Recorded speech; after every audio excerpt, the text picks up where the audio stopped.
We're learning more tonight about a former Dayton police lieutenant who was put on administrative leave back in May and was being investigated for theft allegations.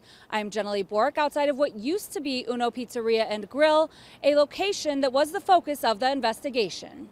Jeffrey Thomas was with the Dayton Police Department since 2002 and was promoted to lieutenant in 2022. But he resigned from the department in October after an internal investigation into an alleged theft he committed.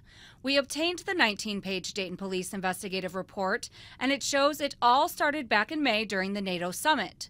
Food areas were set up for first responders to take their breaks inside the safety zone. One of them was inside the old Uno Pizzeria building that still has the booths in it. It also had placards that said things like the mayor's booth or the fire marshal booth on them. That building is now owned by Dayton Live and is not city property. The report says an officer reported seeing Thomas removing at least one sign with a screwdriver during one of the days of NATO.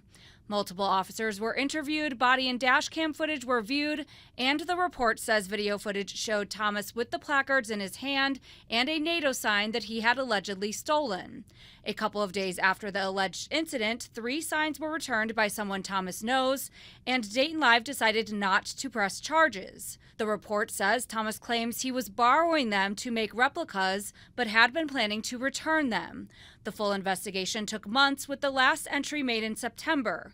According to records from the Ohio Attorney General's office, Thomas was hired and started working at New Lebanon's police department in October, around the time he resigned from DPD. There's been some noise about an officer that was recently hired. At a recent meeting, the village's council asked the person who hires for the department to address the noise around Thomas's recent hire, and the representative who responded says he was told by Dayton's FOP president that Thomas should be hired.